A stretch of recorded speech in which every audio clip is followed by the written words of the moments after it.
Buenas noches, muy buenas noches, CEPRAM. Estamos en vacaciones, calorcito. Espero que estén disfrutando del río, de la compañía o de una serie en Netflix. Y hoy no les traigo ni poemas ni cuentos, sino, miren qué bonito, se llama 3000 historias de frases y palabras que decimos a cada rato. Como una especie de antología de Héctor Zimmerman. Se los agradezco. Se le agradezco, perdón, el libro a Amelia Hernández, y para quienes les interese el lenguaje, de dónde vienen las palabras, la etimología, los usos, las costumbres que hacen a nuestra propia identidad, porque el lenguaje no es ni más ni menos que nuestra identidad, pueden anotarse en el curso de Amelia Hernández, tanto en el mito griego como este. Y yo escogí de algunas expresiones que uno dice, ¿de dónde vienen? Que por lo menos a mí me causaron mucha curiosidad, algunas las conocía. La expresión de la mar en coche. La mar en coche. La mar en coche. A principios del siglo nada había más envidiable en Madrid que ser dueño de un coche tirado por caballos. Y si no se alcanzaba a tener coche propio, al menos tomar uno de alquiler y exhibirse por las calles para darse aires de persona chic, como entonces se decía. De ahí la expresión de ir en coche. Equivalga tanto en España como en nuestro país a estar cómodo y seguro sin preocupaciones mayores. Al igual que habitantes de otras ciudades mediterráneas, los madrileños también aspiraban a pasar unas vacaciones en alguno de los balnearios de la costa. Se comprende que ir a la mar en coche representara la máxima felicidad para muchos. Nos lo recuerda una canción de aquellos tiempos. Cuánto lujo ir así, qué derroche, a la mar de paseo y en coche. Con el tiempo la frase se redujo a la mar en coche. Y con ella quedó asociada la idea de un mar que anda en vehículo. Una imagen casi surrealista que hoy usamos para manifestar el colmo. Una etcétera sin límites que se traduce en frases como fulano quiere todas las comodidades y la mar en coche. O sea, todo. Una pretensión que bien podría llamarse oceánica. Lindo como lo describe Mr. Héctor Zimmerman. Otra que seguramente lo conocen y es muy popular, la tercera es la vencida. Y vamos por la tercera es la vencida, pero la vamos a dejar tercera, que es como lo había planificado. La tercera es la vencida. Y vamos a una muy común, hacerse la rata. En una de sus aguas fuertes porteñas, la titulada Los niños que nacieron viejos, Roberto Art habla sarcásticamente de los chicos de conducta impecable, que nunca se rebelan y jamás faltan a clase sin motivo. No se hicieron la rata, nunca se hicieron la rata, ni en la escuela ni en el Nacional, se indigna Art. Hacerse la rata, como ratearse, son expresiones argentinas que derivan de su similar española, que es hacerse la rabona, también usada aquí. Equivale a volver las espaldas al rabo a una determinada obligación y muy especialmente a las tareas del aula. Además, los perros cuando se vuelven el rabo se vuelven para atrás.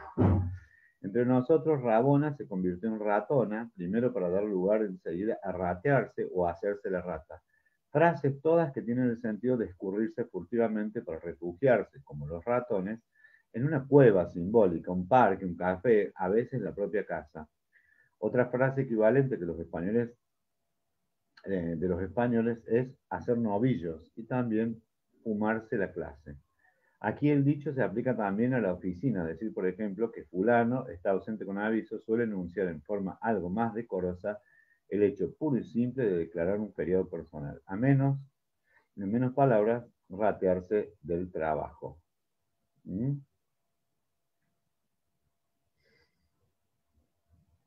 Bueno, hay tantas. Otra que había, esta me encanta. El sexo de los ángeles. Pero voy por la tercera, es la vencida. La tercera es la vencida.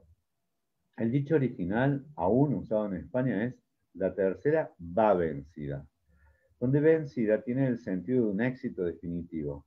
Se remonta a la organización de las legiones romanas, que para el combate se distribuían en 3 filas.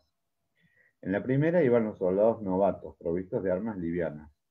Lo seguían los soldados de mayor edad, más fogueados y con un equipo más pesado. Y la tercera línea estaba compuesta por la élite de la legión, los veteranos de valor y destreza probados. Estos últimos, por la posición que ocupaban, eran llamados tertiari o terciarios. Cuando las 2 primeras líneas no lograban decidir la suerte de la batalla, entraban en acción los tertiari, quienes por lo general aseguraban la victoria. La frase es también ligada a la idea del desempate, a la cual para decidir en muchos juegos se recurren a 3 partidas. La última decide, como el truco, partido, revancha y bueno, donde el bueno es la vencida. Y vamos, es muy bonito. Bueno, hay tantas.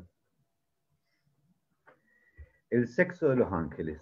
Y con esto los dejo para que sigan veraneando, eneriando. El sexo de los ángeles. En la Edad Media, las disputas sobre teología y metafísica arrojaron luz sobre importantes puntos de doctrina. Pero no faltaron amantes de la retórica que se ocuparon de asuntos triviales y disparatados. Fueron famosas, por ejemplo, las largas controversias acerca de cuántos granos forman un montón. 4, 10, una bolsa entera. Los pseudo filósofos de aquella época se empeñaron también en dilucidar a partir de qué número de pelos un hombre llega a ser calvo. Estaban al pedo, ¿eh? Tampoco las mujeres escaparon a esas batallas. Mientras algunos sostenían que Dios no les había concedido alma, otros abogaban porque se les reconociera una, pero chiquitita. Además, machistas, machirulos, qué cosa este medioevo. Entre tanto absurdo, el sexo que poseen los ángeles motivó a escritos y debates. ¿Se los debía concebir como masculinos o asexuados? ¿Hermafroditas o inmateriales? Hoy el asunto ha quedado de lado. El sexo de los ángeles se refiere a cualquier derroche de sutileza con patente de erudición. En palabras más simples, un divague al cohete, al pedo. Disfrutemos de enero y hablemos de lo que querramos, entre otras cosas. ¿Vieron que dicen, ¿te duele la espalda? No, los ángeles no tienen espalda. Bueno, hay que acordarse que no tienen espalda. Ni sexo. Buenas noches. Sepram.